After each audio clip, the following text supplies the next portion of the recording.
Well, we start tonight with breaking news. The city of Memphis releasing 43 videos and more than 20 hours of new footage of Tyre Nichols' deadly encounter with former members of the Memphis Police Department's Scorpion Unit.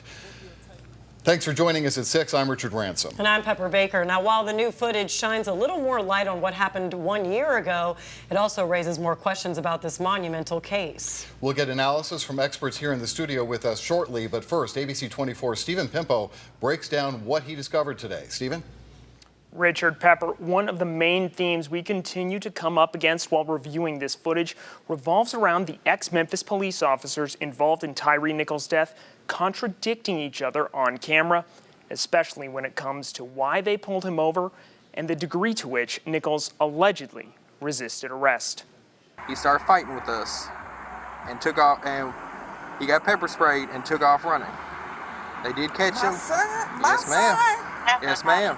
Not Tyre. This interaction between Tyre Nichols' mother, Rovon Wells, and former Memphis police officer Preston Hemphill is just some of the newly released footage from the night of her son's death after a traffic stop by the now disbanded MPD Scorpion Unit. MPD has said Nichols was initially pulled over for reckless driving. But here's what new body camera footage shows. What was the original stop for? PC, then evading Well, you can't do evading in a vehicle, because then that means it was pursuit. Former officer Demetrius Haley had a different answer. Yeah, he was drove into oncoming traffic, so we tried to, I'm talking about, he literally, yes, all this traffic, I'm talking, so we tried to get him stopped. This is one of the calls into dispatch from officers pursuing Nichols. Okay, you have any charges on him? There's no answer. Haley also claims Nichols tried to attack him and tried to grab another officer's gun. Took a swing, grabbed Martin, tried to grab Martin's gun. He had a whole grip on him. I'm talking about he grabbed it, might still like this.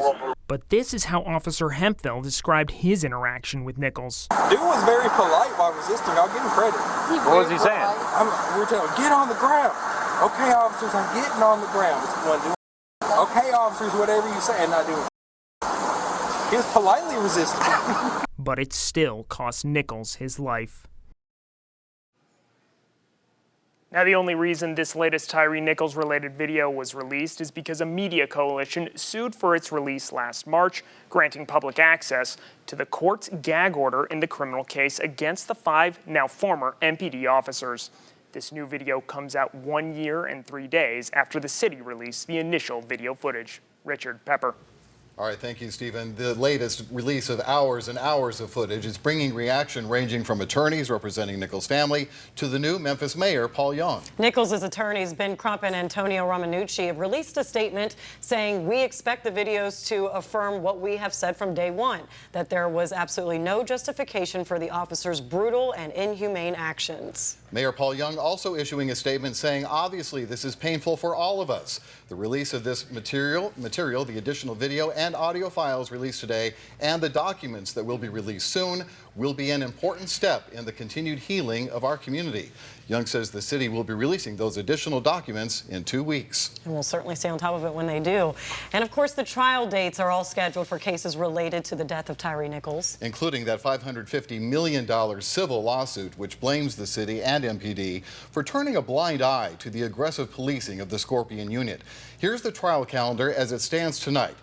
There are 2 criminal trials against the 4 who have not pleaded guilty in the case. The federal trial is set to start in May of this year. The state's criminal trial date is set for August. But the civil trial against the city isn't slated to start until a year from now.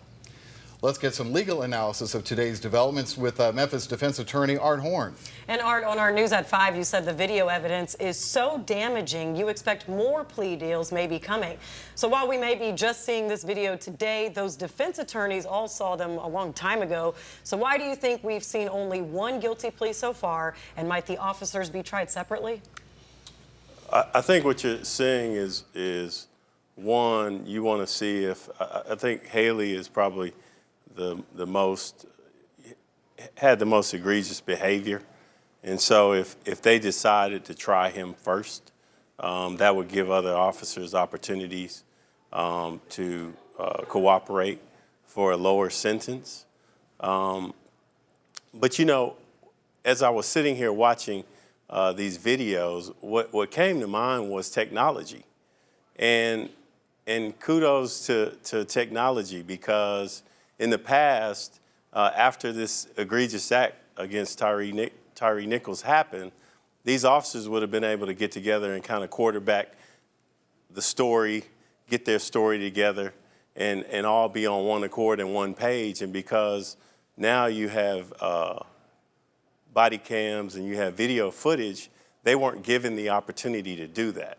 And so it's a blessing in so many ways that we do have technology nowadays. Yeah, in fact, they're kind of caught in the act trying to form what that story is going to be. I want to ask you about the civil case that the city is facing. $550 million is what Ben Crump is asking for on behalf of the Nichols. When you have even the police chief saying that she sees no reason why the officers did what they did, how do you see that case unfolding? Well, you've already had the police chief basically admit before the city council that they were negligently supervised. It's a 1983 case. And I look at George Floyd's case as sort of the landmark case. I think he was paid in upwards of $20 million. And so I think you're going to see a record settlement in the Tyre Nichols case. I just think it's going to happen. I think it's the right thing to do. And unfortunately, it's going to negatively impact the budget of the Memphis Police Department and the citizens of Memphis, Tennessee. Indeed it will. All right, thank you so much, Art, for being here and sharing your insight. All right, let's turn now to ABC 24's political analyst, Otis Sanford, for his perspective tonight. Otis, another batch of video, more disturbing allegations, new officers we haven't heard yet, showing so much confusion about why Tyre was pulled over in the first place. What struck you the most about what this video shows? Well, a lot of things, Richard. Generally speaking, this new video just opens up the old wounds that we've had going back to January of 2023 about the most horrific police beating death that I think we've ever had in this community. But specifically, what stuck out to me was the fact that Tyre Nichols' mother and stepfather were on the scene and were being fed, apparently being fed, a bunch of false stories. And there were also other officers there who were making comments about just how out of control the Scorpion unit was. And so there were a lot of people on the periphery of this who, if this ever goes to trial, and I agree with Art, that this should never go to trial because they don't really have a defense, but there will be a lot of witnesses at trial to talk about just how reckless and how murderous they were, and that includes the police chief and these other officers. Yeah, and then the person endorsing the interim chief, we read the new mayor's statement a moment ago. Mayor Paul Young, he signed off on the releasing of the video today and went a step further, promising more documents will be released very soon. So what's your read on how he's handling all of this? Well, I think he's handling it pretty well. I mean, obviously, he said during the campaign that he believed in transparency. And of course, he wasn't involved in any of this. He wasn't in any elected leadership position back in 2023. So I think he's handling this pretty responsibly. And he's promising to be more open going forward with other documents and other videos as it comes. He can't say a whole lot, primarily because the case is still in the criminal courts and also in the civil courts. So he has to be careful about what he says. But I take him at his word that he believes in transparency in this case. He knows, just like everybody else, that this was a horrific murder and something has to be done about it. Do you think his police chief is safe? Well, that remains to be seen, too. I think that she has to own up to the fact that the Scorpion unit was formed under her watch. And I don't think she has really owned up to that yet, even though she has been emphatic by saying that there was nothing that Tyre Nichols did that would have provoked the officers to do what they did. Well, we'll see how this plays out in her reappointment vote. All right, Otis, thank you for being with us.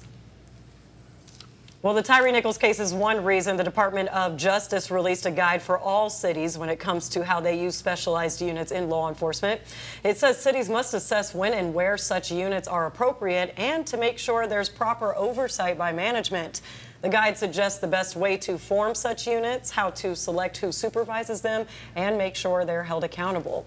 It also advises how the community engages with them. And of course, today it is important to remember the then 29-year-old and father of a young son who was killed a year ago this month. Tyre Nichols moved to Memphis from Sacramento, California back in 2020, and he worked for the late shift for nearly a year at FedEx along with his stepfather, Rodney Wells. Nichols loves skateboarding, as we've been showing you his daily trips to Starbucks and beautiful sunsets at Shelby Farms. Those sunsets were subjects of many of his photographs, and of course photography was another one of his favorite hobbies.